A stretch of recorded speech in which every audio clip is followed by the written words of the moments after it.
जय श्रीयानं पवोतिच्छेरानं मकाच्छिन्नो जय जय गुरुरूपानं जय महावीरो मङ्गलं भगवान् वीरो मङ्गलं गौतमपतो मङ्गलं शूलभद्राजा जय धर्मोऽस्तु मङ्गलम् अङ्गूठे अमृतवसे लब्धिजना भण्डार हे गुरुगोयं समरे मनवञ्चित फलदातार शाञ्चप्राज्ञा वरो वक्ता गच्छाधीशसंयमी सूरीश्वरो ग्राब्धिशासनवद्यैषुरीरम् अज्ञानातिमिरन्दानां ज्ञानाञ्जन शलाकया नेत्रमुन्मीलितं येन तस्मै श्रीगुरवे नमः।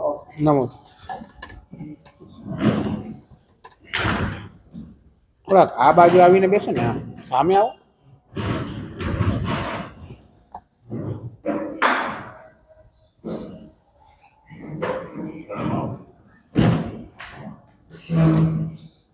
જીન શાસનની રક્ષા ઉન્નતિ નિમિત્તમ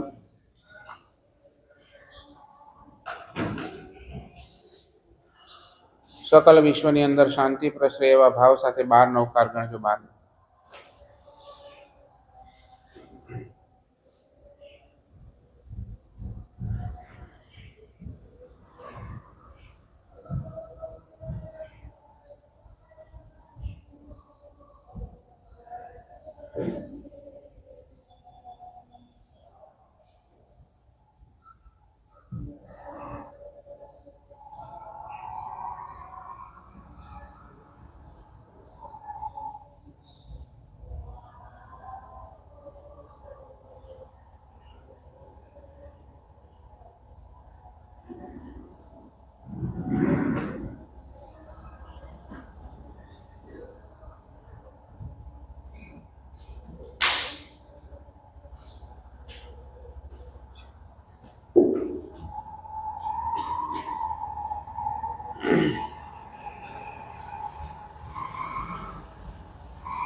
नमो वीरागाणं सव्वनुणं देविन्दपुयाणं जठिवत्थुवायिणं ते लुक्कगुरुणं अरुहन्ताणं भगवन्ताणं.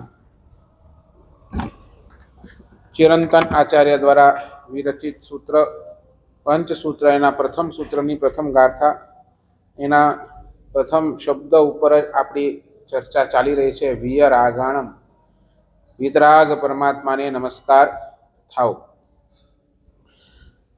राग 3 प्रकारना आपणी बात चाले छे.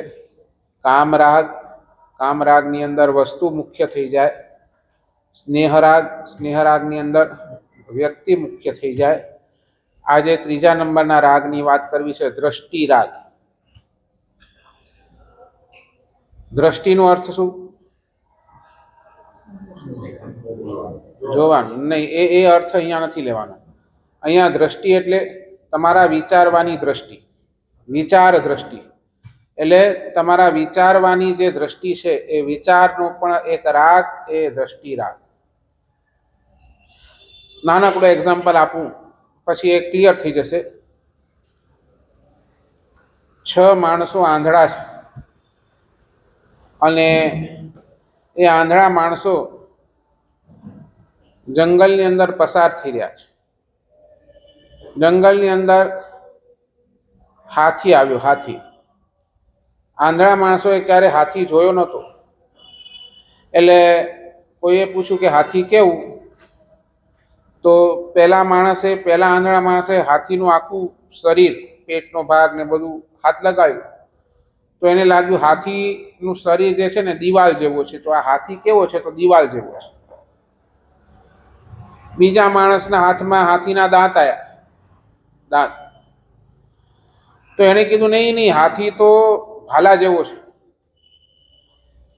त्रीजा माणसना हाथमां हाथीनी सूंठ आवी. नहीं नहीं, हाथी साप जेवो छे. जो आ केवुं. चौथा माणसना हाथमां हाथीना पग आव्या तो ई के नहीं नहीं, हाथी तो झाड़ना थड़ जेवो छे.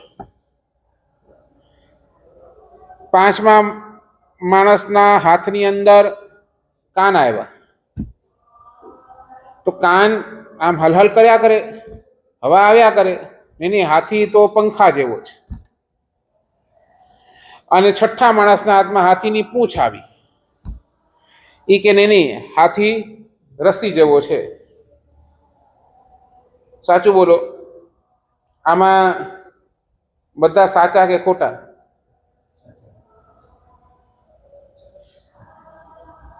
બધા સાચા, બધા સાચા. 8 અંધ માણસ એ સાચા કે ખોટા? શું રાકેશભાઈ, સાચા કે ખોટા? બરાબર ને, હું એ જ કહું છું. એના હિસાબે સાચા. સાચા ખરા, પણ ક્યારે? પોતાના હિસાબે ઈ સાચા. સાચા ખરા પણ અધૂરા. કારણ અધૂરા કેમ? કારણ કે એ લોકોએ હાથીનું એ જ ભાગ જોયું છે, બીજું ભાગ હજી સુધી સ્પર્શ નથી કર્યું. એટલે એ જ ભાગને પકડીને એ વિચારે છે કે નહીં, હાથી આવો છે. એટલે એ સાચા છે, નો ડાઉટ, પણ કેવા છે? કેવા છે? અધૂરા છે. હું તમને કહું કે તમારી સામે અડધો ગ્લાસ પાણીનો છે, તમે શું કહેશો? કોઈ કહેશે અડધો ગ્લાસ ભરેલો છે, કોઈ કહેશે અડધો ગ્લાસ ખાલી છે. બેવ સાચા કે બેવ ખોટા? કેમ બેવ સાચા? બરાબર ને? એટલે હું મારી દ્રષ્ટિકોણ, મારા વિચારથી અડધો ગ્લાસ ખાલી છે, તમારા વિચારથી અડધો ગ્લાસ ભરેલો છે. બેવ પોતાના હિસાબે સાચા છે. દ્રષ્ટિરાગ કોને કહેવાય? વિચાર પરનો રાગ એ દ્રષ્ટિરાગ. મને જે સાચું લાગે એ સાચું, બીજું બધું ખોટું, એ દ્રષ્ટિરાગ.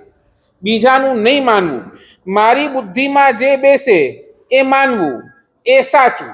મારી બુદ્ધિમાં જે ન બેસે તે ન માનવું, એ ખોટું. આની જે એક પકડ છે, પકડ સમજ્યા ને, પોતાની એક હટ છે કે નહીં, આ આવું જ હોય, આ આમ જ હોય, મને જે સાચું લાગશે એ જ હું સ્વીકારીશ, એક પકડ, એનું નામ દ્રષ્ટિરાગ. સમજાય છે? હું સાચો, બીજા બધા ખોટા, આ દ્રષ્ટિરાગ. મારી બુદ્ધિમાં જે બેસે એ સાચું, મારી બુદ્ધિમાં જે ન બેસે એ ખોટું, આ છે દ્રષ્ટિરાગ.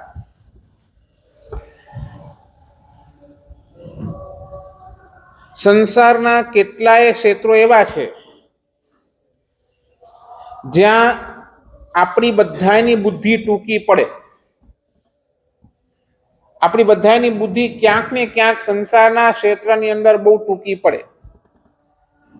એઝ ફોર એક્ઝામ્પલ, તમને પેટમાં દુખે છે અને તમે ડોક્ટર પાસે ગયા, ડોક્ટરને કીધું કે ડોક્ટર પેટમાં દુખે છે.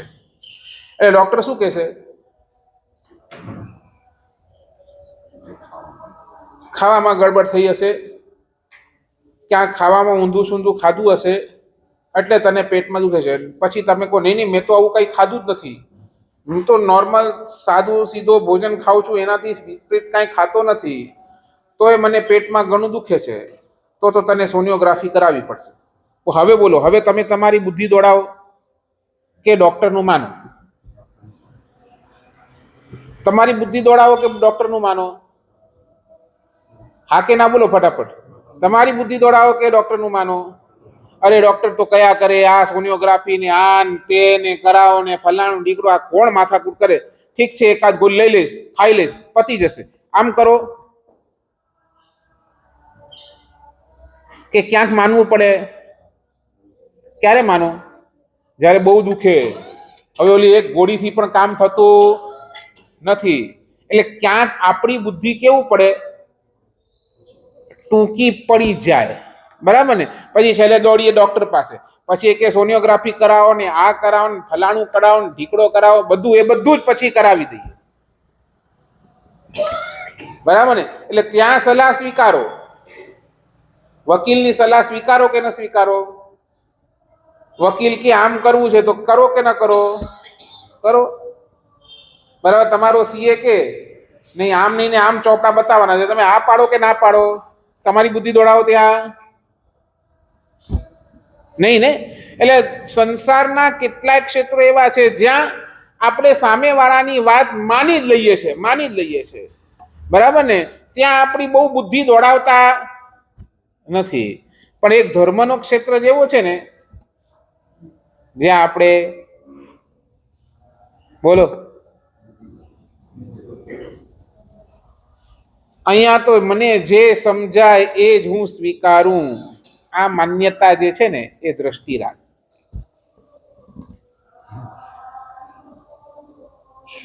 સમજાય તો જ સ્વીકારવું, ભલે પછી એ કોઈ પણ કહેતું હોય, ભલે ભગવાન આવીને મને કે ને તોય મને સમજાશે તો જ સ્વીકારીશ. આ જે એક પકડ છે ને એને શાસ્ત્રકાર ભગવંતોએ શું કહ્યું? દ્રષ્ટિ રાગ. એટલે કે એક પ્રકારનો આપણા વિચારોનો રાગ. વિતરાગ સ્તોત્રની અંદર કલિકાલ સર્વજ્ઞ હેમચંદ્ર મહારાજે બહુ સરસ મજાની વાત કરી. એ કે છે કામ રાગ જીતવો સહેલો, ક્યાંક ક્યાંક સ્નેહ રાગ જીતવો બહુ સહેલો, પણ એક જે દ્રષ્ટિ રાગ છે, એક જે આ વિચારોનો રાગ છે એ જીતવો બહુ અઘરો. કદાચ તમને કોઈ વસ્તુ ગમતી હોય અને તમારો એના ઉપર રાગ થઈ જાય ને તો કદાચ સંકિત જાય કે ન પણ જાય. કદાચ કોઈ વ્યક્તિ ગમતી હોય ને વ્યક્તિ ગમવાના કારણે તમારો સંકિત જાય અને ન પણ જાય. પણ એક દ્રષ્ટિરાગ આવ્યો,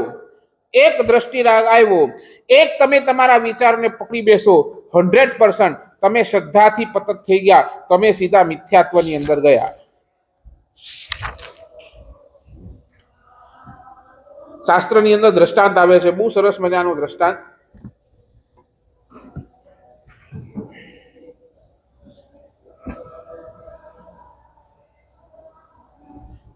ભગવાન મહાવીર સ્વામીનું જમાઈ જમાલી કોણ છે? ભગવાન મહાવીરનો જમાઈ. જમાલીએ દીક્ષા લીધી, ભગવાન મહાવીર પાસે દીક્ષા લીધી, ભગવાન મહાવીરનો શિષ્ય થયો, જબરજસ્ત વૈરાગ્ય. 500 શિષ્યોનો ગુરુ છે અને દરરોજની શિષ્યોને દેશના આપે, શિષ્યોને ભણાવે, બધી જ જવાબદારી ખૂબ સરસ નિભાવે. સંયમ પણ પાડવું ટોપ, ક્યાંય કોઈ પ્રકારનો બાંધછોડ નહીં, સંયમ પાલન. તપ પણ શ્રેષ્ઠ, બધું જ શ્રેષ્ઠ. આવું આ જમાલી. એક વખત થયું એવું,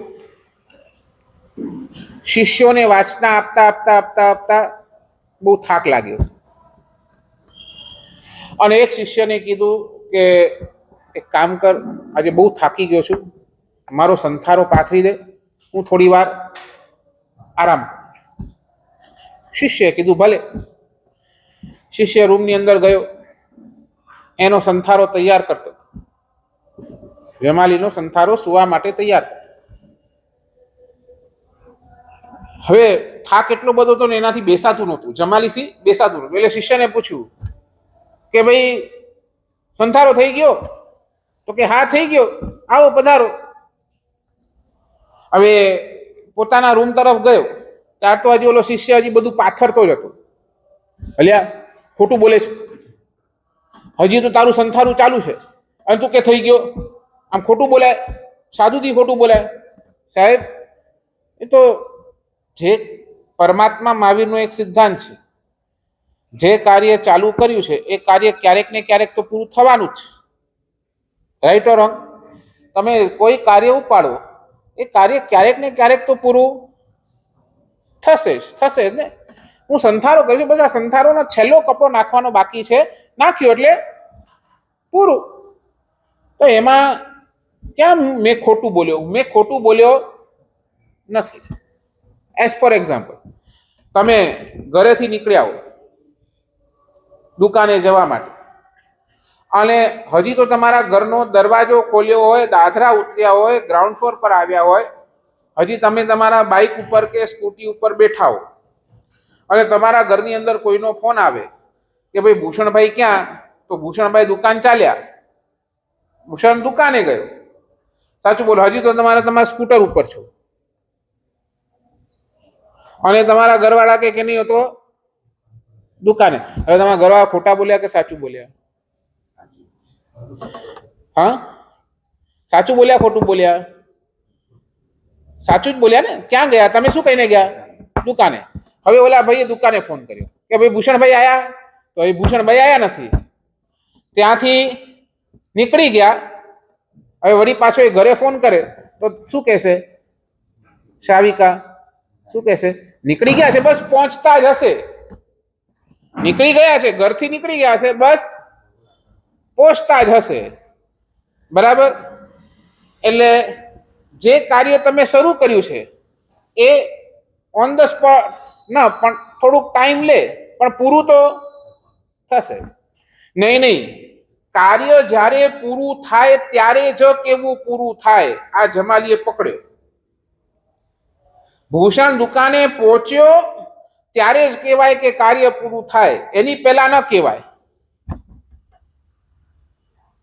હવે એ વાત એમને શું પકડી લીધી? એવી પકડી લીધી, એવો હટ કર્યો નહીં. અને એમાં શું કીધું? ભગવાન મહાવીર ખોટા. શું? કોને ખોટા પાડ્યા? પરમાત્મા મહાવીરને ખોટા પાડ્યા. એ નહીં, ભગવાન ખોટા, હું કહું તે સાચું. બસ આ દ્રષ્ટિ રાગ એ જમાલી. ભગવાન મળ્યા છતાંય મોક્ષ ન થયો, કારણ આ વિચારનો એક રાગ પડ્યા. વિચાર કરો, ક્યાંય ભગવાન ઉપર એને આશાતના નથી કરી, ક્યાંય ઉપસર્ગ નથી કર્યો, ક્યાંય આશાતના નથી કરી.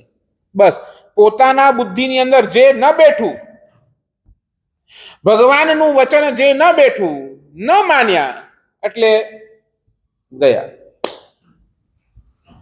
ત્યારે જમાલીએ એટલું ન વિચાર્યું ભગવાન કોણ છે, તો ભગવાન તો સર્વજ્ઞ છે, ભગવાન તો બધું જ જાણે છે. એની સામે મારી બુદ્ધિ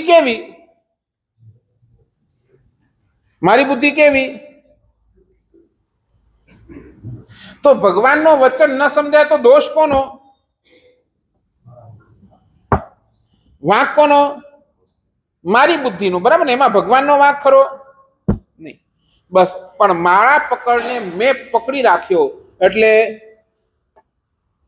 ખતમ. એટલે કહેવાય કે દ્રષ્ટિરાગથી શ્રદ્ધા જાય, દ્રષ્ટિરાગથી સંકિત જાય.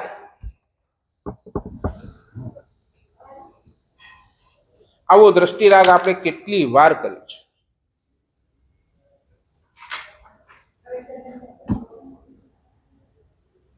આપણે ત્યાં છે ને પરમાત્મા મહાવીરના 2 સિદ્ધાંત લખી નાખો. ભગવાન મહાવીરના 2 સિદ્ધાંત, એક છે સ્યાદવાદ સિદ્ધાંત અને એક છે અનેકાંતવાદ સિદ્ધાંત. એક છે સ્યાદવાદ સિદ્ધાંત અને બીજું છે અનેકાંતવાદ સિદ્ધાંત. આ બેવનો અર્થ શું? દરેક વસ્તુ અમુક અપેક્ષાએ અમુક પ્રકારની હોય, બીજાની અપેક્ષાએ બીજા પ્રકારની હોય. જેમ તમે છો, તમારા પુત્રના હિસાબે તમે કોણ છો? તમે તમારા પુત્રના પિતા. તમારા પિતાના તમે કોણ છો? પુત્ર. તમારા પત્નીના તમે કોણ છો? પતિ. તમે એક જ છો, પણ તમે જ પુત્ર છો, તમે જ પિતા છો, તમે જ પતિ છો. બધું એક જ ને, એક જ વ્યક્તિ છે. પણ એંગલ કેવો આવ્યો? તમારો દીકરો તમને બોલાવશે તો શું કહેશે? પપ્પા. બરાબર? તમારા પપ્પા તમને બોલાવશે તો શું કહેશે? દીકરા. બરાબર ને? તમે એક જ છો, તમે જ દીકરા છો, તમે જ પુત્ર છો, તમે જ પિતા છો. એટલે આ છે અનેકાંતવાદ. બધાની દ્રષ્ટિએ તમે અલગ અલગ, તમે કોઈના મિત્ર, તમે કોઈના ભાઈ, તમે કોઈના જેઠ, તમે જ કોઈના સસરા. સમજાય છે? એટલે બધે જ એક વ્યક્તિ તમે જ છો, પણ બધાના એંગલથી તમે અલગ અલગ છો. આ છે અનેકાંતવાદ. આ છે સ્યાદવાદ. અગર આ અનેકાંતવાદ ન હોત, એકાંતવાદ હોત, એકાંતવાદ નહીં, હું તો ખાલી પિતા જ છું, બીજું કાંઈ જ નથી, તો સંસાર ચાલત નહીં. એટલે એકાંતવાદ એ પકડી રાખવું નહીં, આ જો બરાબર એ ખોટું, અને બધે રીતે પોતાના મનને ખુલ્લું કરી દેવું એ બરાબર. સમજાય છે હું શું કહું છું? ભગવાનના બે સિદ્ધાંતો મનની અંદર ફિટ કરી નાખો. ભગવાનનો સિદ્ધાંત અનેકાંતવાદનો છે. અનેકાંતવાદ, જેમ મેં કીધું ને, પાણીનો ગ્લાસ તમારા દ્રષ્ટિથી અડધો ભરેલો, મારા દ્રષ્ટિથી અડધો ખાલી, તો બંને પોતપોતાના ઠેકાણે સાચા છે. આ છે અનેકાંતવાદ. ચાલો, હજી એની અંદર ત્રીજો કોઈ એંગલ થાય ખરો?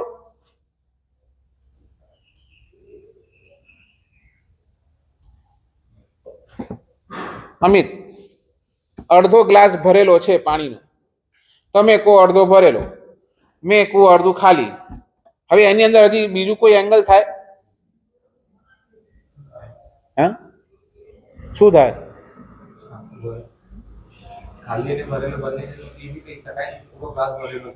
ક્યાં ભરેલો છે? હા, બરાબર. જો હવાથી ભરેલો છે, એમ પણ આ અનેકાંતવાદ. આ એક સિદ્ધાંત બેસે ને કે ભાઈ અડધો ગ્લાસ હવાથી ભરેલો છે. ચાલો, હજી બીજું કોઈ એંગલ થઈ શકે? સમજો, હું તમને બતાવું છું કેવી રીતે અનેકાંતવાદ કામ કરે છે, કેવી રીતે આ દ્રષ્ટિ કામ કરે છે. એની દ્રષ્ટિ ત્યાં પહોંચી કે નહીં, અડધો હવાથી તો ભરેલો છે, હવા તો છે, બરાબર. હવે બોલો, હજી કોઈ એંગલ?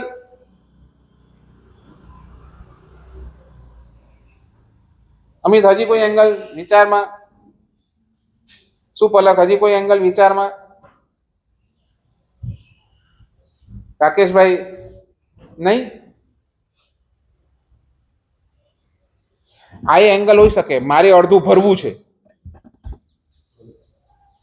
કેમ ન હોય? અડધું ખાલી છે તો એક એંગલ આ પણ થાય ને, મારે અડધું ગ્લાસ ભરવું છે, એ પણ એક એંગલ છે વિચારવા જઈએ તો બધા એના અલગ અલગ એંગલ હોઈ શકે, બધા પોતપોતાના ઠેકાણે સાચા. પછી હું જ સાચો એ જે પકડી રાખીએ એ છે દ્રષ્ટિરાગ. એટલે શાસ્ત્રકાર કહે છે, દ્રષ્ટિરાગને જીતવા માટે બે ચીજ આંખની સામે રાખો. બે વાત તમારા મનની અંદર ગાંઠ મારી દો. નંબર 1, મારી સમજણ અધૂરી છે. પહેલા નંબરની અંદર કોઈ પણ ક્ષેત્ર હોય, દરેક ક્ષેત્રની અંદર આપણી સમજણ કેટલી? તો અધૂરી. બરાબર. તમે કોઈ પણ પ્રકારના કામ કરતા હો, બરાબર, તમે ક્યાંક ને ક્યાંક સ્પેશિયલિસ્ટને પૂછવા જાઓ જ, બરાબર. તમે ભલે ગમે તેમ કામ કરતા હો, પણ ક્યાંક ને ક્યાંક તમે ઉપરની સલાહ લો, કારણ ક્યાંક આપણને લાગે છે કે આપણી સમજણ અધૂરી છે, આપણી સમજણ અધૂરી છે. અને બીજા નંબરની અંદર ક્યાંક મારી પણ ભૂલ થઈ શકે છે. બે ચીજો, એક સમજણ અધૂરી અને બીજું મારી પણ ભૂલ થઈ શકે છે. કેમ? હું હંમેશા સાચો જ હોઉં? હું હંમેશા સાચો જ હોઉં? નહીં. માણસ માત્ર ભૂલને પાત્ર. આ તો માણસ છે, માણસ જ ભૂલ કરશે, અને ભૂલ કરશે તો જ સુધરશે. જો એ ભૂલ જ નહીં કરે તો સુધરશે ક્યારે? એટલે મારી પણ ભૂલ થઈ શકે છે. ભૂલ કેમ થઈ શકે છે? કારણ કે મારી સમજણ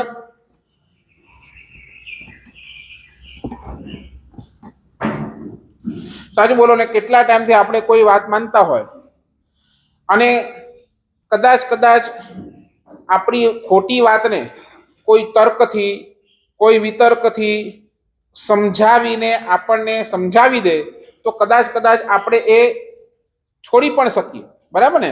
આપણી વિચાર છોડી પણ શકીએ, કારણ કે સામે તર્ક આવ્યો, સામે તમે ડિબેટ કરી, તો ક્યાંક આપણો મત હતો એ ખોટો પણ પડી ગયો અને સામેવાળાનો મત બરાબર પણ લાગ્યો.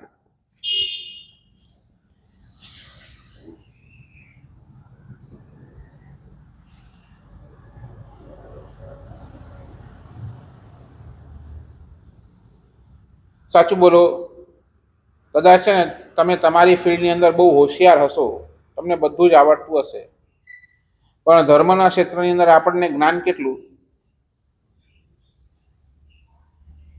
આપણે ત્યાં એક કથા છે, એક આચાર્ય ભગવાન પોતાનો શિષ્ય સમર્થ થયો અને એના કારણે એને અલગ વિચરણ કરવા માટેની આજ્ઞા અલગ મોકલ્યા.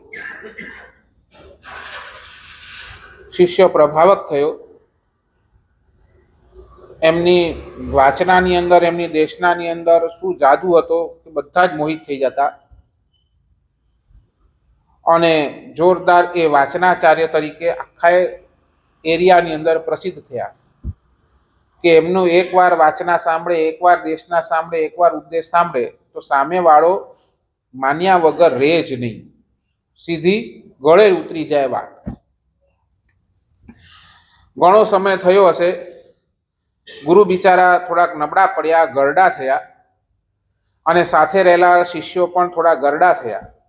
એટલે ગુરુએ વિચાર્યું, મારો એક શિષ્ય તો છે જ અને એના શિષ્યો છે, ચાલ એમની પાસે જાઉં તો એ મારી સંભાળ રાખશે. શિષ્ય છે એટલે સંભાળ રાખશે. અને આયા. હવે આ શિષ્ય જ્યારે આવ્યો ને, ગુરુ આવ્યો ને, 2-4 દિવસ થયા એટલે શિષ્યના મનની અંદર એક ભાવ જાગ્યો, લાવ મારા ગુરુને મારી ખ્યાતિ બતાવું, મારા ગુરુને મારી શું બતાવું? એક ખ્યાતિ બતાવું, હું કેવો છું, હું કેવી સરસ વાચના આપું છું. એટલે આખી સભા બેઠી, પ્રવચન કરે, દેશના કરે, લોકો આફરીન પોકારી જાય અને ગયા. એટલે ગુરુ પાસે આવ્યા. ગુરુને કીધું કે સાહેબ, આપના કૃપાથી જુઓ આવું સરસ થાય છે, બધા આપણી વાત માને છે, બધા આપણો સ્વીકાર કરે છે. હું જે કહું, મારી કોઈ વાત ઉથલાવતા નથી. મારા જેવો કોઈ છે તમને દેખાય છે આપણા ગ્રુપમાં કોઈ વાચના આપે? મારા જેવો છે કોઈ એક પ્રવચન કરી શકે?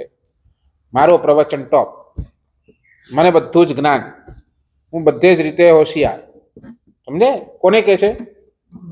ગુરુ. એટલે ગુરુને લાગ્યું કે આ જરાક વધારે જ થઈ ગયું છે.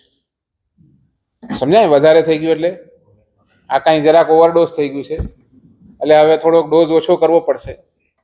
એટલે ગુરુએ શું, બહુ સરસ, જોરદાર છે, પણ એક કામ કરું, આજે તારા જ્ઞાનની થોડી પરીક્ષા કરી લો. શું કરું? જ્ઞાનની પરીક્ષા કરી. ઠીક છે સાહેબ, કરો ને, આપ જે પ્રશ્ન પૂછો બધા એના જવાબ આપીશ. ઓકે. એટલે કીધું, તારા બધા જ શિષ્યોને બોલાવી લાવ, તારા જેટલા શિષ્ય છે બધાને બોલાવી લાવ. હવે તારા ખોબામાં પાણી લે. શું કીધું? ખોબામાં પાણી લે. આ પાણી તારા પેલા શિષ્યને પાસ ઓન કર. એટલે એ પાણી લીધું અને શિષ્યને પાસે. હવે ઓલાને કરે, ઓલાને કરે, ઓલાને કરે, આમ કરતો છેલ્લા તારે પાસે પાણી કેટલું આવે? ટીપા જેટલું ના આવે, જી રોજ આવે. બરાબર. શિષ્ય કીધું સાહેબ આમાં તો મારી પાસે પાણી કાંઈ આવે જ નહીં. તો પરમાત્મા મહાવીરે ગૌતમ સ્વામીને જ્ઞાન આપ્યો, સુધર્મા સ્વામીને જ્ઞાન આપ્યો, સુધર્મા સ્વામીએ જંબુ સ્વામીને જ્ઞાન આપ્યો, જંબુ સ્વામીએ પ્રભવ સ્વામીને જ્ઞાન આપ્યો, પ્રભવે સ્વયંભવ સૂર્યને જ્ઞાન આપ્યો, સ્વયંભવ સૂર્યએ યશોભદ્ર સૂર્યને જ્ઞાન આપ્યો, યશોભદ્ર સૂર્યએ આમ કરતા કરતા કરતા કરતા બધાએ જ્ઞાન જ્ઞાન આવતું આવતું આવતું આવતું આવતું આવતું ગયું. બરાબર ને? આ જ્ઞાન આપણા સુધી પહોંચ્યો તો ક્યાં ભગવાન મહાવીર સ્વામીનું જ્ઞાન અને આપણા સુધી પહોંચતા પહોંચતા પહોંચતા પહોંચતા જ્ઞાન કેટલું થઈ ગયું?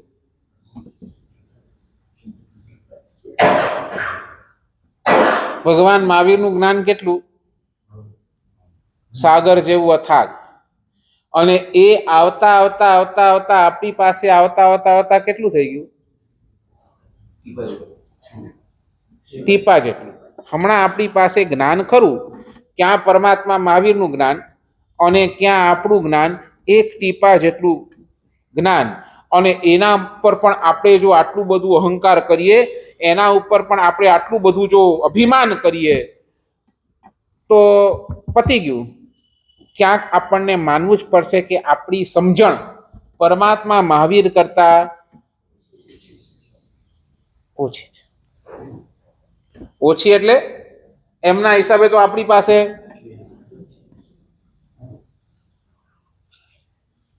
હું પણ જો ઘણી વખત નહીં, લગભગ પ્રવચન પૂરું થાય ને એટલે એક વાક્ય બોલું, જીનાજ્ઞા વિરુદ્ધ કાંઈ બોલાયું હોય તો મિચ્છામિ દુક્કડમ. કેમ બોલવું પડે મને?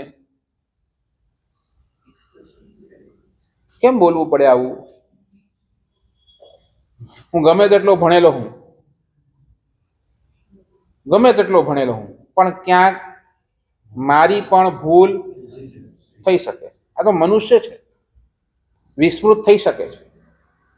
આજે કોઈ પદાર્થ યાદ હોય અને ક્યારેક કોઈ પદાર્થ યાદ પણ ન હોય, એટલે વિસ્મૃતિ થઈ શકે છે. અને ક્યારેક ક્યારેક બોલવામાં પણ સ્લીપ ઓફ ટંગ થઈ શકે છે. એટલે મને બધું જ આવડે છે એવું હું પણ ન કહી શકું. ક્યાંક મને લાગવું જોઈએ કે મારી ક્યાંક સમજણ અધૂરી છે અને ક્યાંક મારી પણ ભૂલ થઈ શકે છે. એટલે દરેકે દરેક પ્રવચન પછી એક વાક્ય બોલું કે જીનાજ્ઞા વિરુદ્ધ કાંઈ બોલાયું હોય તો, ભગવાનના વિરુદ્ધ, ભગવાનના વચન વિરુદ્ધ કાંઈ બોલાઈ ગયું હોય તો હાર્દિક મિચ્છામિ દુક્કડમ. ભક્તામર સ્તોત્રની ગાથા ચાલે છે. રાત એ માનતુંગ સુરીશ્વરી મહારાજા શું લખે છે? ભગવાન તારી સ્તુતિ કરવા માટે હું ક્યાં સમર્થ? ક્યાં તું અથાગ સાગર, ક્યાં તું અથાગ સાગર. હવે આ કેવી ચેષ્ટા છે? ભગવાન તારી સ્તુતિ કરવા હું ક્યાં, હું કેટલો તારી કઈ સ્તુતિ કરી શકું? એક નાનો બાળક હોય 5 વર્ષનો, 5 વર્ષનો, એ આમ મોટા સમુદ્ર પાસે આમ લાંબા હાથ કરીને ઊભો હોય કે હું બધાય સમુદ્રને આમ ભેટી પડું. ભેટાય? થાય? એક 5 વર્ષનો બાળક, એના હાથ કેટલા લાંબા પડે? બસ. અને એ કે નહીં હું આખા એ સમુદ્રને ભેટું. એ જેવી ગાંડાપણાની ચેષ્ટા છે એવી ભગવાન હું તમારી પાસે ચેષ્ટા કરું છું. આપ કેવા સમુદ્ર જેવા અથાગ ગુણવાળા સમુદ્રવાળા આપ, અને ક્યાં હું એક નાનકડો બાળક, ક્યાં મારું ગજો આપની સ્તુતિ કરવાની? વિચારો ને. એ બધું મૂકો, ચાલો ઇન્દ્રભૂતિ ગૌતમ, ઇન્દ્રભૂતિ ગૌતમ બોલો. 50 ગૌતમ સ્વામી દીક્ષા કેટલા વર્ષે થઈ ખબર છે? At the age of 50. કેટલા? At the age of 50. 50 વાળા બધા વિચારજો જરાક, 50 ની અપ વાળા પણ. ગૌતમ સ્વામીની દીક્ષા ક્યારે થઈ? At the age of 50. હવે ગૌતમ ઇન્દ્રભૂતિ કોણ હતા બોલો? જલ્દી બોલો. બ્રાહ્મણ. બરાબર. કોણ હતા? બ્રાહ્મણ. પ્રકાંડ વિદ્વાન, 14 વિદ્યા આવડે, 14 વિદ્યાના પારગામી, બધા જ વેદો, બધા જ શાસ્ત્રોના પારગામી, એટ ધ એજ ઓફ 50 વર્ષ સુધી જે પોતે માનીને બેઠા છે પોતાની બુદ્ધિની અંદર, એનો અહંકાર પણ બરાબર, મને બધું જ આવડે, સંશય છે, મનની અંદર ડાઉટ છે, છતાંય અહંકાર ડાઉટ પૂછવા નથી દેતો, પોતાના નાના ભાઈઓને ડાઉટ પૂછવા નથી દેતો. એ નાના ભાઈને ડાઉટ પૂછીશ અને એ શું વિચારશે કે મારા મોટા ભાઈને આટલું નથી આવડતું, ક્યાં એ ક્યાં હું, મારો મોટો ભાઈ નકામો, એ કદાચ એવું વિચારે. મારા 500 શિષ્યો છે, એને શું લાગશે કે આ ગૌતમ સ્વામી અમારા ગુરુને આટલું નથી આવડતું. એટલે બધાની અંદર શું થાય, મારી ઇમેજ ડાઉન થાય. એટલે પોતાને હટેલો ડાઉટ પણ એ પૂછવા માટે તૈયાર નહીં. 50 વર્ષ સુધી જે માન્યતા લઈને બેઠા એ પકડીને બેઠા છે, આ હોય આમ જ હોય. પણ જેવું ભગવાન મહાવીર પાસે ગયા, જેવું ભગવાન મહાવીરે એ ડાઉટ ક્લિયર કર્યો તો સરળતા પણ કેટલી. તરત ભગવાન મહાવીરના ચરણે ઝૂકી પડ્યા, આપે મારા ડાઉટને ક્લિયર કરી નાખ્યો. વર્ષોથી જે ડાઉટને હું લઈને બેઠો છું, વર્ષોથી જે હું માનતો હતો, એ માન્યતાને આપે તોડી, આપે મને જે રીતે સમજાવ્યો એ રીતે મારી માન્યતા તૂટી. એટલે શું થયું, ગૌતમ સ્વામીને પણ એટ ધ એજ ઓફ 50 લાગ્યું કે નહીં, મારી પણ ક્યાંક સમજણ કેવી છે, ભગવાનની સામે ઓછી છે, અને પરમાત્માના ચરણે દીક્ષા લઈ લીધી, પામી ગયા, કેવળ જ્ઞાન અને મોક્ષ થઈ. સાચું બોલો, આપણને શું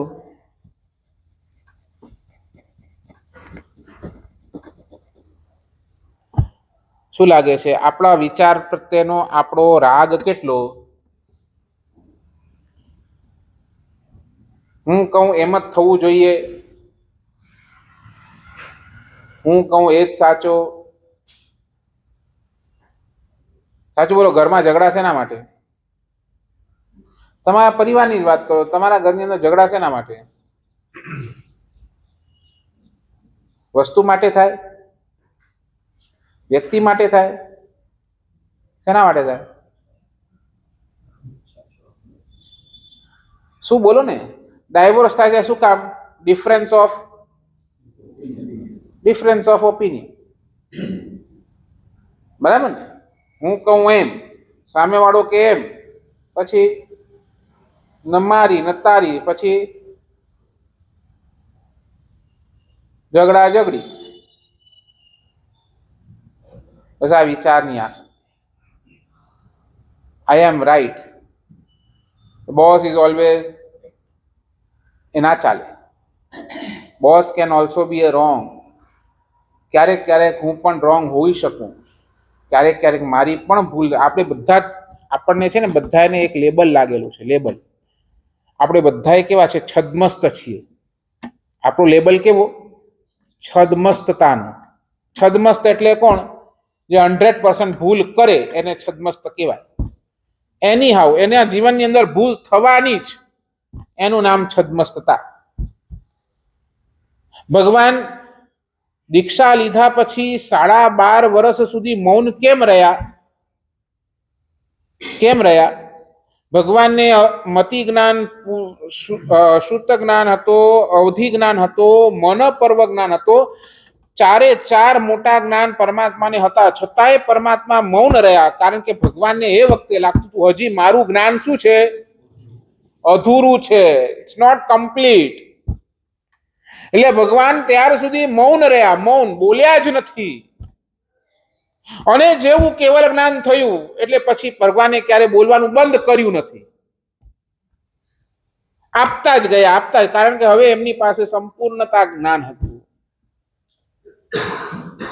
એટલે ભગવાન જેવા ભગવાનને પણ લાગે કે નહીં, મારી અંદર અધુરાશ છે, હજી હું છદ્મસ્ત છું. તો આપણે કેવું કેવલદાન મળી ગયું ને આપણને, તો આપણી પણ ક્યાંક કોઈક ઠેકાણે ભૂલ શું છે હોઈ શકે છે. એ આપણને સ્વીકારવી જ પડે. ડિફરન્સ ઓફ ઓપિનિયન આવવાના. બે શબ્દો છે, બે શબ્દોનો અર્થ તમે કહી દો જલ્દી. એક છે દ્રઢતા અને એક છે જડતા. આનું અર્થ શું?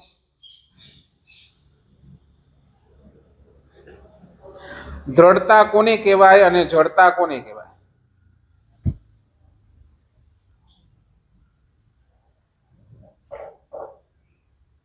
સ્વપ્નિલભાઈ, દ્રઢતા કોને કહેવાય અને જડતા કોને કહેવાય? મક્કમ હોય એને દ્રઢતા, અને જડતા જળવાળો એ મક્કમ જ છે નહીં. જળવાળો કહે ના આમ જ થવું જોઈએ, એ મક્કમ છે.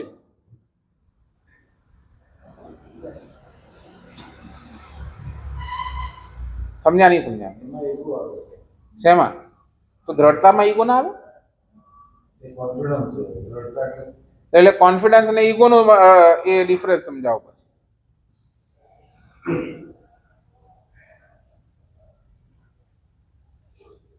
હું કોન્ફિડન્ટ છું નહીં આવું જ હોય, એ શું છે? ઈગો જ છે.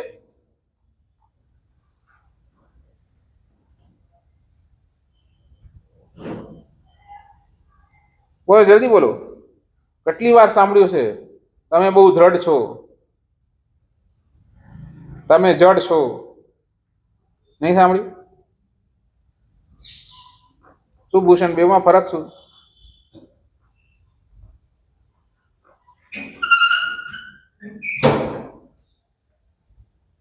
સાચું બોલો, બેમાં ફરક શું? જલ્દી અમિત, બેમાં ફરક શું?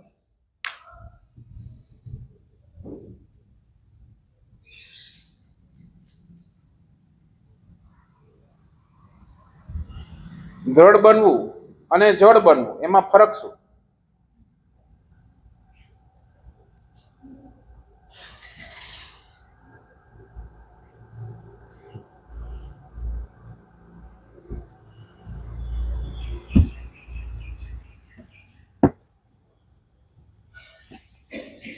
ચાલો હું બતાવી દઉં.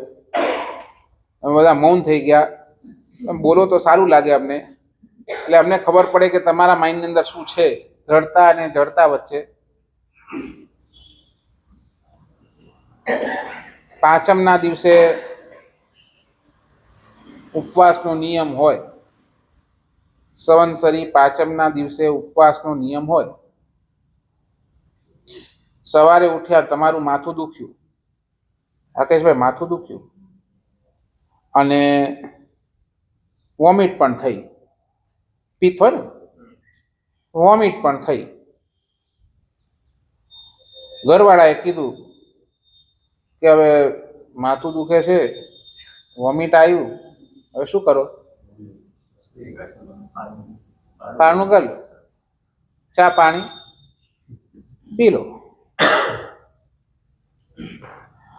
અને એવી તકલીફ વચ્ચે પણ તમે મક્કમતાથી કીધું કે નહીં મારે તો ઉપવાસ કરવો જ છે, ભલે તકલીફ આવી પણ મારે ઉપવાસ કરવો જ છે. આજે સંવત્સરીનો દિવસ, આજે એટલો મોટો પર્વ, કેમ ખાવું? નહીં, આજે તો ઉપવાસ કરવો જ છે, ગમે તે થાય, મરી તો નહીં જઈશ, ગમે તે થાય. એક ઉપવાસમાં કંઈ ફરક પડતો નથી, મારે ઉપવાસ કરવો છે. આ છે દ્રઢતા. નહીં સમજ્યા? હા, આ છે દ્રઢતા. સમજ્યા? બેઠી વાત નહીં બેઠી.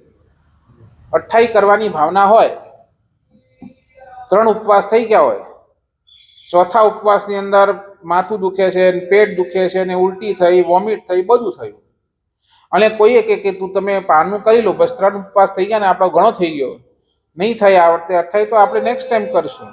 પણ તમે મક્કમ રહ્યા કે નહીં મારે તો 28 કરવી જ છે, ભલે તકલીફ આવશે, થોડીક તકલીફ આવશે, અને આ તકલીફની અંદર હું દ્રઢ રહીશ, તો આ આજે એક દિવસ નીકળી જશે, તો પછી આગળ મને વાંધો નથી. અને તમે દ્રઢ રહ્યા અને તમે અઠ્ઠાઈ કરી એને કહેવાય દ્રઢતા.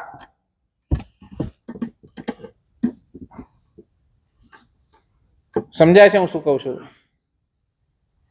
અને બીજો એવો પ્રસંગ બન્યો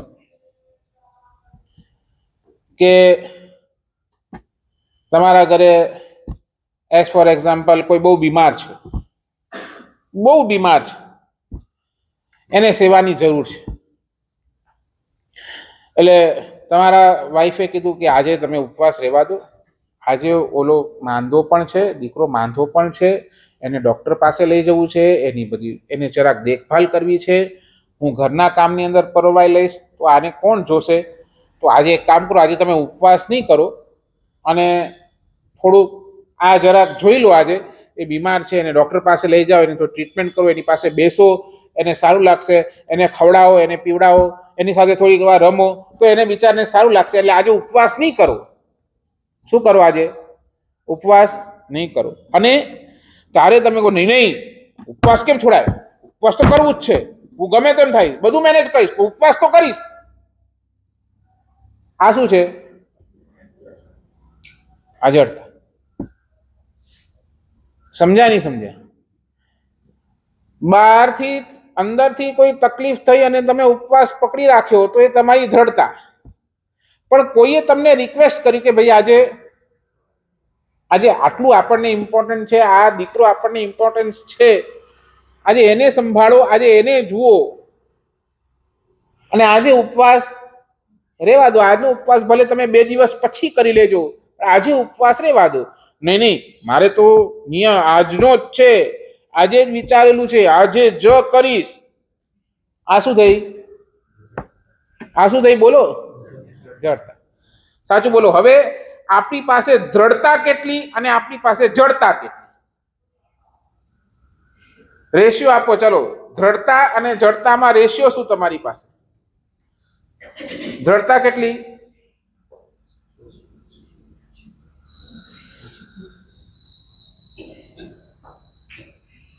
દ્રઢતા કેટલી? બોલો ને, રેશિયો આપો. અને જડતા કેટલી? બસ આ જડતાની અંદર આપણે ગયા. દ્રઢતા હોય ને તો હજી સમજાય. નહીં, મારે પૂજા કરવી છે, આ દ્રઢતા છે.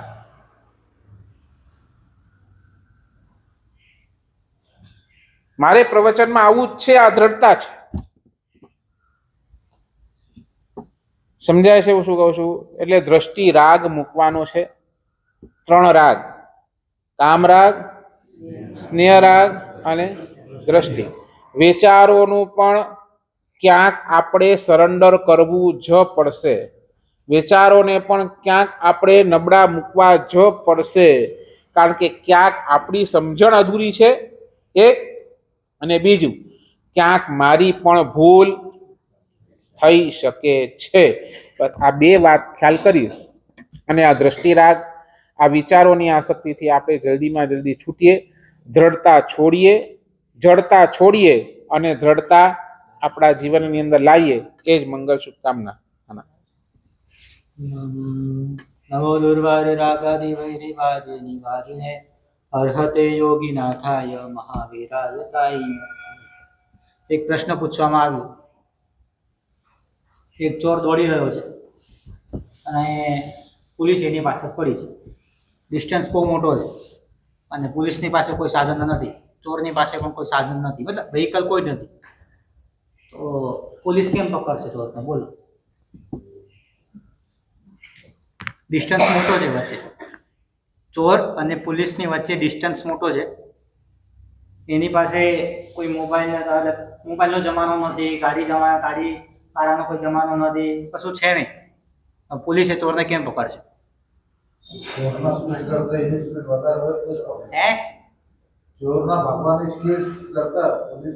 પણ ચોર પતલા હોય છે ને, પોલીસ વાળા આવા હોય છે. પોલીસ વાળા દોડી ના શકે. આ કહું છું ને, મોટો ડિસ્ટન્સ અહીંયાથી ગમે તેટલો તમે દૂર નાખો, પહોંચે જ નહીં ત્યાં સુધી. દોડ્યા જ કરે છે. અરે હાઈવે છે, પણ હાઈવે પર તમને ક્યાં શોર્ટકટ મળવાનો? વક્કલ ગોળી મારશે. હે વક્કલ ગોળી મારશે. હવે નિશાનો લાગવો જોઈએ ને. આટલો લાંબો છે નિશાનો ક્યાં લાગે દોડતા દોડતા?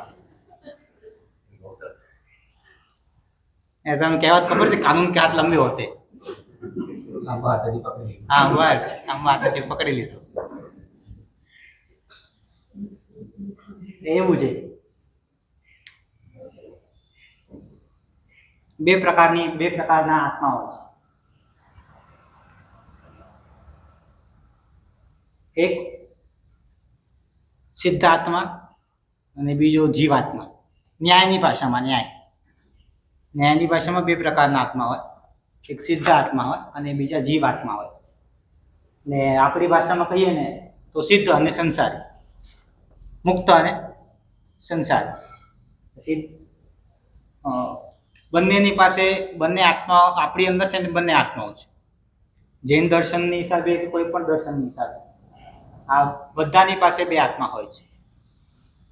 નંબર 1 મુક્ત આત્મા એટલે શું કે જેના ગુણો, જેનું જ્ઞાન, જેનું સુખ, જેની વૈભવતા, જેના ગુણો કોઈ દિવસ નાશ પામવાના નથી, જે અખૂટ છે એને મુક્ત આત્મા કહેવાય, સિદ્ધ આત્મા કહેવાય.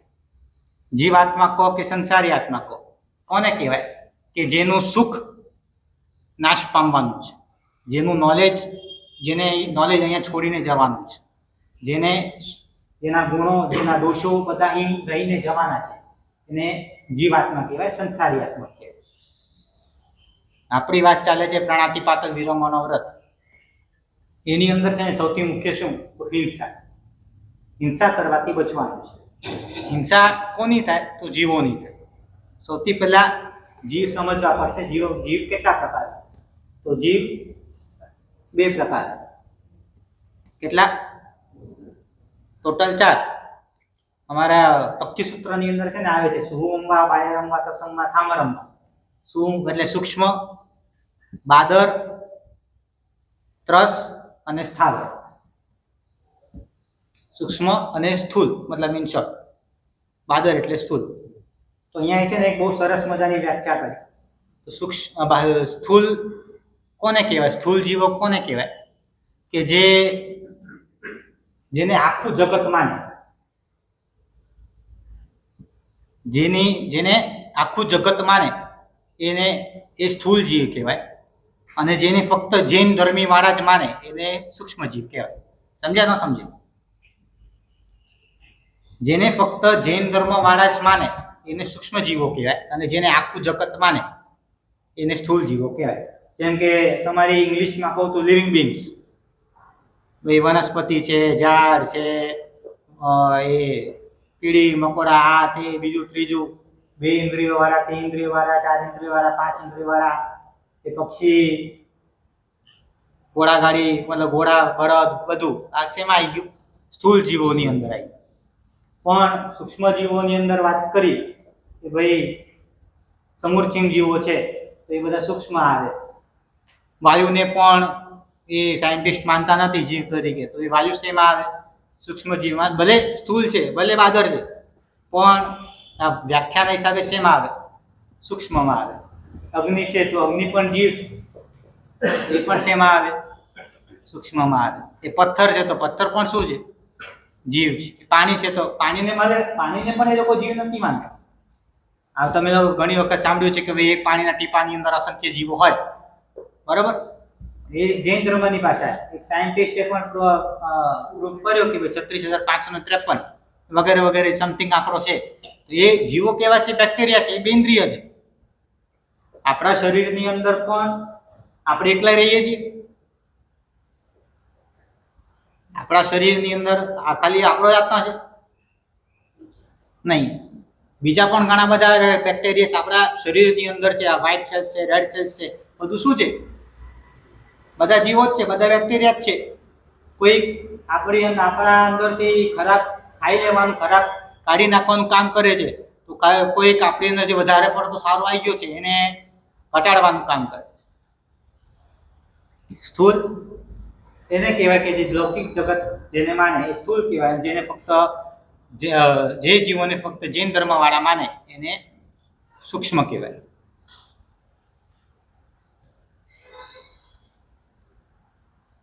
રોજિંદા જીવનની અંદર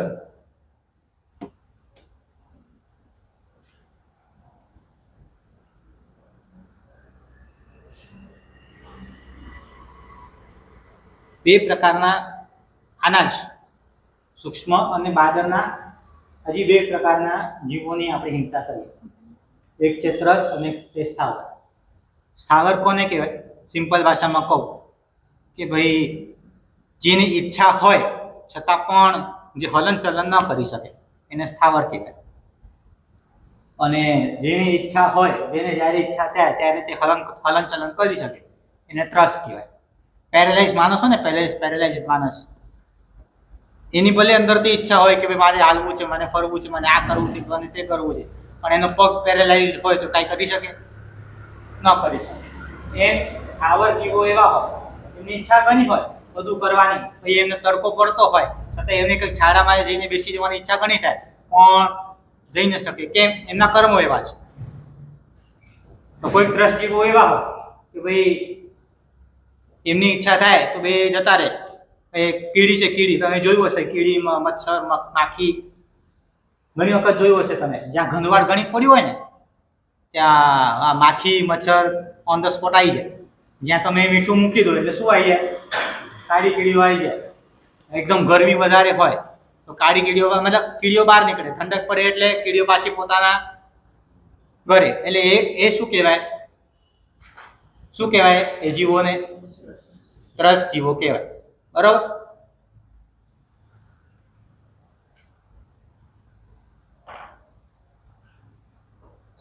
એક સ્તવનની પંક્તિ છે. સ્તવનની પંક્તિની વાત કરતા પહેલા કહું કે ભાઈ જે સ્કૂલમાં ભણાવે એને શું કહેવાય? ટીચર કહેવાય. સ્કૂલની અંદર જે ટોપ હોય, જેનું દિમાગ જોરદાર હોય એને શું કહેવાય? સ્કોલર કહેવાય. બરાબર? તમે જેની પાસે દવા લો એને શું કહેવાય? ડોક્ટર કહેવાય. જે એન્જિનિયરિંગનું કામ કરતો હોય એને શું કહેવાય? એન્જિનિયર કહેવાય. જે આર્કિટેક્ટનું કામ કરતો હોય એને શું કહેવાય? આર્કિટેક્ચર કહેવાય. બરાબર? એ જે બધા જીવોની ઉપર કરુણા કરે ને એને શું કહેવાય? કરુણાકર કહેવાય. હે કરુણા ના કરનારા, તમારી કરુણાનો કોઈ પાર. આ પ્રાણાતિપાત વીરો મનોવ્રત. પ્રાણાતિપાત વિરમણ વ્રતની અંદર તમે કોઈ પણ નિયમ ગ્રહણ કરો, તમે કોઈ પણ તમારા સંસારી લાઈનની અંદર તમે કોઈ પણ રૂલ્સ ને રેગ્યુલેશન્સ ફોલો કરતા હો અને એની અંદર તમે કોઈ બાંધછોડ કરી, એની અંદર તમે કાંઈક એકનું બીજું કરી નાખ્યું તો તમે દંડ થાય કે ન થાય? થાય. એટલે તમે સમજો રૂલ્સ ફોલો ન કર્યા, રેગ્યુલેશન્સ ફોલો ન કર્યા, તમે એને ઓળંગી ગયા તો એ તમને દંડ થાય કે ન થાય? સ્કૂલની અંદર મતલબ તમે કોઈ છોકરાને હેરાન કર્યો, ખોટો હેરાન કર્યો, તમારા છોકરાએ બીજા છોકરાને ખોટો હેરાન કર્યો તો એ છોકરાને દંડ થાય કે ન થાય? તમારા છોકરાને થાય ને. તો અહીંયા પણ એવું છે ભાઈ તમે નિયમ કરી, તમે નિયમ પાડી રહ્યા છો અને નિયમ પાડતા તમે કંઈક ભૂલ કરી તો એ ભૂલ કરતા તમને દંડ મળે. શું? આ જગતનો નિયમ. તમે કોઈ પણ ભૂલ કરી છે તો એ તમે ભૂલની ફક્ત માફી માંગી લો તો એનાથી કાંઈ પરિવર્તન નથી, પણ એ ભૂલ કરી તો એ ભૂલ કરવા પાછળ તમને પાછું દંડ પણ મળવાનું છે. તો એ ભૂલ કેટલા પ્રકારની? તો આ પ્રાણાતિપાત વિરમણ વ્રતની અંદર તમે અહિંસા પાડી રહ્યા છો. તમે આપણે જૈન બન્યા તો જૈન બન્યા પછી આપણને છે ને આ અહિંસા પાડીએ છીએ તો અહિંસા પાડતા આપણે ક્યાંક ને ક્યાંક આપણે 5 પ્રકારની ભૂલો કરીએ છીએ. કેટલા પ્રકારની? બોલો કેટલા પ્રકારની? 5. પહેલા નંબરની ભૂલ છે એ ભૂલને આપણા શાસ્ત્રના ભાષાની અંદર અતિચાર કહેવાય. શું કહેવાય? અતિચાર, દોષ. તો પહેલા નંબરનું અતિચાર કયું? તો ભાઈ બંધ. પહેલા નંબરનું અતિચાર હિંસા. આ પ્રાણાતિપાત વિરમણ વ્રતની અંદર પહેલા નંબરનું અતિચાર કયું? તો ભાઈ બંધ. એટલે પહેલા નંબરનો દોષ કયો? બંધ. તમે અહિંસા પાડી રહ્યા છો અને તમે કોઈ જીવને બાંધ્યો, કારણ વગર બાંધ્યો, એને શું કહેવાય? બંધ નામનો અતિચાર તમને લાગે. કીડી જઈ રહી છે, કીડીનું ઘર અહીંયા છે અને તમે કીડીના ઘરને તમે પૂરી નાખ્યું સિમેન્ટથી કે આનાથી ફલાણા દીકરાથી. અતિચાર શેનો લાગ્યો? બંધનો અતિચાર લાગ્યો. ભાઈ તમારા ઘરની અંદર તમારા દીકરાને ઔષધ કરવાની કે ભાઈ તમને ઈચ્છા થઈ કે ભાઈ ચાલો ઉપવાસ કરવા જઈએ, તમને ઈચ્છા થઈ કે ભાઈ ઉપવાસ કરીએ, અને તમે એને કારણ વગર તમે એમ કહો કે ના ભાઈ ના, તારું શરીર બરાબર નથી, હમણાં કઈ ઉપવાસ કરાતા છે, કોઈ તિથિ નથી ને આમ નથી ને તેમ નથી, અને એને ઉપવાસ કરવાની ઈચ્છા થઈ અને છતાં પણ ના પાડી, એ શું થઈ? આ બંધ નામનો અતિચાર તમને ત્યાં લાગી. પહેલા નંબરે સમજી લો, હિંસા ફક્ત તમે શરીરથી કરો એ જ હિંસા નહીં, તમે ફક્ત બોલવા માત્રથી તમે કરો એ હિંસા નહીં, તમે મનથી પણ વિચારો તો એ પણ શું છે? હિંસા જ છે. અને કોઈકને સારું કાર્ય સુકૃત કરવાની ઈચ્છા થઈ અને તમે એની અંદર બાધક તત્વ બન્યા, તમે એની અંદર અંતરાય કર્યો, તો પણ તમને શેનો અતિચાર લાગ્યો? બંધનો અતિચાર લાગ્યો. કારણ કે તમે છે ને એને બાંધ્યું. એવું બન્યું ને, એક વખત એક માણસ પસાર થઈ રહ્યો હતો અને ખેતરની અંદર છે ને બળદો, એ ખેડૂતના બળદો આખું ખેતર છૂંદું કરી નાખ્યું. તો એ પેલા માણસે એને ખાલી ફોકટની સજા આપી, મણમાંગી સલાહ. કહેવાય ને કે આખા જગતની અંદર તમને સૌથી ફ્રી વસ્તુ કઈ? સલાહ, જેનો 1 રૂપિયો પણ ના લાગે ને 1 પૈસો પણ ના લાગે. ખોટી સલાહ આપી. દોઢ ડાયો બન્યો ને જીવ દોઢ ડાયો બન્યો કે લે આના છે ને મોઢા બંધ કરી દે. એ પછી એને શું મળ્યું? પછી એને દોઢ 1 વર્ષ સુધી ખાવાનું મળ્યું નહીં, એ આદિનાથ પરમાત્માના જીવને. આપણે ઘણી વખત એવું કરીએ કે ભાઈ કૂતરા બિલાડાને આપણે પાડતા હોઈએ, કોઈ પાડો છો આમાંથી? હા, ઘણું સારું કહેવાય. નહીં તો કેવું થયું હતું, અમે સંસારીપણાની અંદર અમે પોષિત કરાવવાનું, મતલબ મારા ગુરુ મહારાજની સાથે અમે પરીક્ષણ કરાવવા ગયા હતા. NCP લોડાનો એક મોટો સોસાયટી છે, તો ત્યાં લગભગ 3જો કે 4થો દિવસ હતો. અમે સાંજના દર્શન દેવન કરવા માટે દેરાસર ગયા. હવે ત્યાંના લોકો એવા જબરાને તમે વાત ના પૂછો. એક બાજુ ફોન ચાલતો હોય અને એક બાજુ હાથમાં છોકરો હોય, એટલે ઇયરફોન હોય, એક બાજુ હાથમાં એ છોકરો હોય અને એક બાજુ હાથમાં કૂતરું હોય. એટલે કેવું થાય, અહીંયા કૂતરાનો જે પેલો દોરડું હોય ને એ પકડી રાખે, પણ અહીંયા છે ને પેલો કાંઈક થયું ને, કાંઈ મેસેજ અથવા કાંઈ રીલ જોવે, કાંઈ પણ કરે, ફોન ઉપર વાત કરે, તો એ છોકરાનો હાથ છૂટી જાય. અને અમારા એક કાકી હતા, એ ચાલતા છેક પોતાના ઘર સુધી પહોંચી ગયા. છોકરું ક્યાં એ ખબર જ નહીં. તો આ બધું શું છે ભાઈ? આ બંધનો આધાર છે. જુઓ, છોકરાને તમે બાંધી રાખ્યું ને કૂતરાને બાંધી રાખ્યું ને છોકરાને પકડ્યું નહીં, આ હાલત થઈ. પછી આવી બધી હાલતો થાય. એટલે પહેલા નંબરનો અતિચાર શું? બંધો. ક્યાંય પણ અંતરાય પાડવાનો નહીં. તમે કોઈ પણ સારું કામ કરવા જઈ રહ્યા છો, તો કોઈ પણ સારું કામ કરી રહ્યો છો, તમે એની અંદર મદદરૂપ બનો. મદદરૂપ ના બની શકો તો કાંઈ નહીં, શાંતિથી જુઓ, પણ એની અંદર દખલ અંદાજી કરવાની નહીં. કારણ આપણને બંધ નામનો અધિકાર ત્યાં તો લાગે જ છે, સાથે અંતરાય કર્મનો પણ બંધ થાય છે. એટલે આપણને છે ને આપણા કર્મો ન વધારવા હોય તો એકદમ ડાયા દીકરા બનીને છે ને દૂર જ રહેવાનું. જ્યાં કોઈ ખોટું કરતો હોય અને એની અંદર આપણે વચ્ચે ઊભા રહીએ તો ત્યાં બંધ નામનો અતિચાર લાગતો નથી. ભાઈ તમને ખબર છે કે ભાઈ સામેવાળો વ્યક્તિ છે, એ સામેવાળો વ્યક્તિ એ બિચારા કૂતરાને, ભલે એને કૂતરું ઘરે પાડ્યું, તમે એને ખાવડાવો છો, તમે એને પીવડાવો છો, તમારું કૂતરું નથી, તમારા નેબરે એ કૂતરાને પાડ્યું છે અને એ નેબર એ કૂતરાને સરખું ખવડાવતું નથી, સરખું પીવડાવતું નથી, ક્યાંય સાર સંભાળ રાખતો નથી, તમે એની સાર સંભાળ રાખો છો અને ખોટું એ પોતે એ કૂતરાને મારે, ઢોરની મારે છે, તમે ત્યાં જઈને તમે એ કૂતરાને બચાવો, ત્યાં તમને બંધ નામનો અધિકાર લાગતો નથી. એટલે એક વસ્તુ ખાસ ધ્યાન રાખવાની, ભાઈ આપણે ક્યાંક પણ અંતરાયરૂપ બનવાનું. સારા કામની અંદર તો ક્યારે પણ નહીં. કોઈ ઉપવાસ કરતો હોય, કોઈ પૂજા કરવા જતું હોય, તમારા છોકરાની ઈચ્છા થઈ કે ચાલો આજે સામાયિક કરીએ, તો ભાઈ તમે સીધા ચોખ્ખે ના પાડી દો કે નહીં સામાયિક નહીં કરવાનું. ભાઈ ઈચ્છા નથી થતી, હા, પણ ઈચ્છા થાય કે ભાઈ સામાયિક કરવાની ઈચ્છા છે અને એ સામાયિક કરવા બેસું તો આપણે ના પાડવાની નહીં. છોકરો કે ભાઈ તમે લોકો કહો કે ભાઈ મારે ચાલો આપણે મોલમાં જઈએ, છોકરો કે ના ભાઈ મારે સાહેબ ના પપ્પા આજે મોલમાં જવું નથી, આજે તિથિ છે, આજે મોલમાં જવું નથી, તમે ફોર્સ કરો તો બંધ કોનો થશે? બંધનો અતિચાર કોને લાગશે? એક અંતરાય એ કર્મ કોના બંધા છે? તમારા. અને તમે ખોટે ખોટો એ છોકરા તમે જોર જબરદસ્તી તમે એ મોલમાં લઈ જાઓ તો પાપ કોને લાગશે?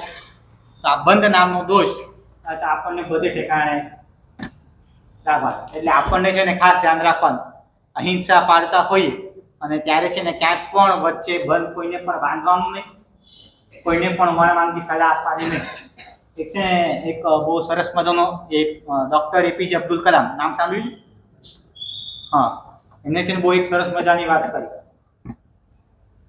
Your thoughts become your words. તમારા વિચારો તમારા શબ્દો બને. Your words become your actions. તમારા શબ્દો તમારી ક્રિયા બને. Your actions becomes your values. તમારી જે ક્રિયાઓ છે એ તમારું જ તમારું કેરેક્ટર બતાવે. અને જે તમારું your values becomes your destiny.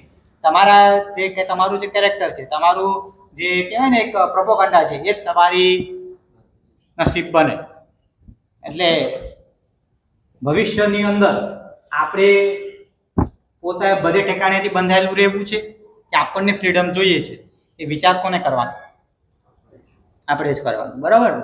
ભાઈ તમને બધાને મુક્ત થવું છે કે હજી સંસારના એક જેલની અંદર જ રહેવું છે?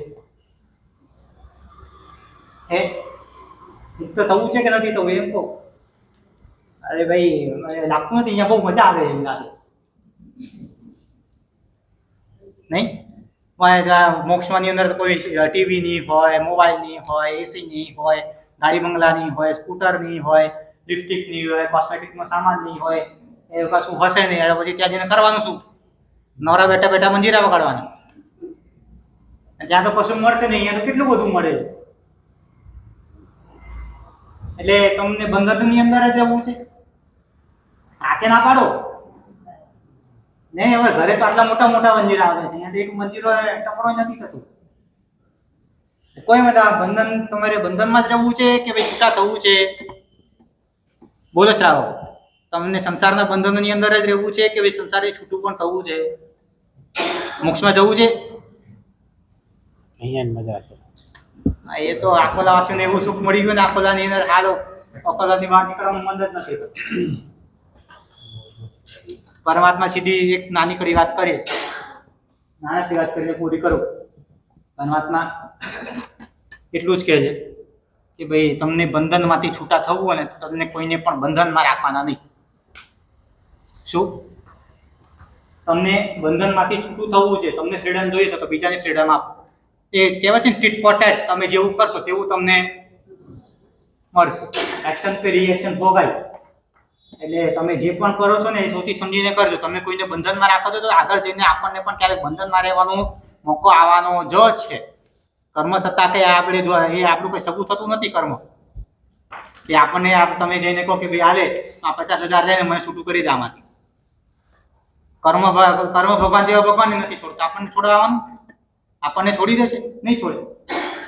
એટલે ખાસ ધ્યાન રાખવાનું, કોઈ પણ તમારી શક્તિ છે કે ભાઈ કોઈ જીવ બંધાયેલું છે ને તમારી શક્તિ છે કે તમે એને છોડાવી શકો છો તો પહેલા તમારે એને છોડાવો. નથી છોડાવી શકતા તો કોઈ વાંધો નહીં, એના માટે પ્રાર્થના કરો કે બિચારું જ્યાં પણ જાય એને સમાધિ મળે. અને એ પણ નથી થતું તો જે એના ઉપર બલાત્કાર કરે છે, એના ઉપર જે પણ કાંઈ કરી રહ્યો છે એને તમે ભાઈ પ્રોત્સાહન નહીં આપો. એટલું તો આપણું કરી શકીએ ને. બે કામો કરવાના. જમતા પહેલા શું?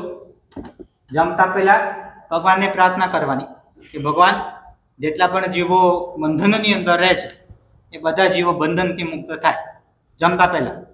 કારણ એ જમવાની અંદર છે ને સૌથી વધારે હિંસા ક્યાં થાય? જમવામાં. 56 ભોગ જોઈએ, આ જોઈએ, ફલાણું જોઈએ, આવું ટેસ્ટ જોઈએ, પેલું ટેસ્ટ જોઈએ.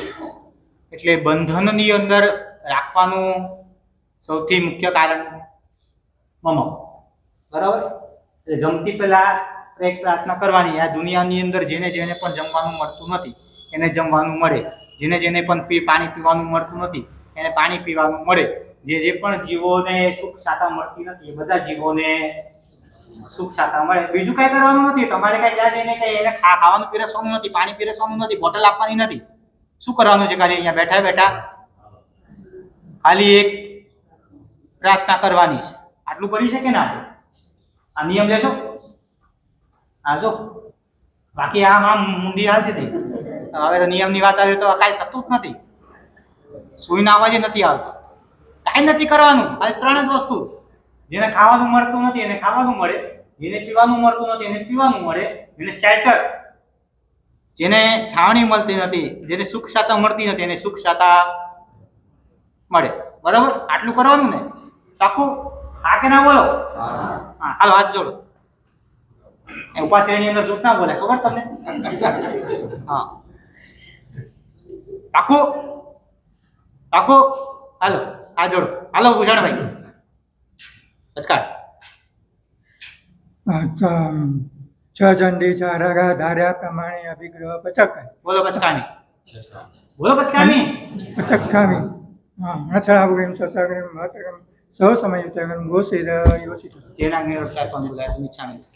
મા મંગલકારી એક સરસ મજાનો 18 દિવસનો તપ, કર્મબંધનો જે મુખ્ય કારણ છે એવા 18 પાપસ્થાનકો, આપણને દુઃખની અંદર દુર્ગતિની અંદર લઈ જનારા જે એવા મુખ્ય કારણ જો કોઈ હોય તો એ 18 પાપસ્થાનક છે. પાપને રહેવાનું સ્થાન એ પાપસ્થાનક, એને નિવારવા માટે અને સિદ્ધગતિની અંદર આપણે સૌને મુક્ત થવા માટે સુંદર મજાનો 18 પાપસ્થાનક નિવારણ તપ, 18 એકાસના સહિતનો તપ છે. જેને પણ કરવાની ભાવના હોય. નામ આયા કે નહીં આયા? હા, 15 નામ થઈ ગયા. ઠીક છે, સરસ છે. તો એ 18 એકાસના ની એક સુંદર આરાધના આપણે સૌ કોઈ આ સોમવાર તારીખ 10 થી આપણે પ્રારંભ કરીશું અને લગભગ 27ના પૂર્ણાહુતિ થશે એટલે પર્યુષણ પહેલા આપણું તપ પૂરું થઈ જશે. એ રીતે 18 પાપસ્થાનકનું એક તપ ખૂબ ભાગ્યશાળી સકલ સંગ જોડાય એવી ભાવના છે. હે, એકાસનાની વ્યવસ્થા અહીંયા કરો છો? ભલે, ઠીક છે. તો એકાસનાની વ્યવસ્થા અહીંયા શ્રી સંઘની અંદર રહેશે.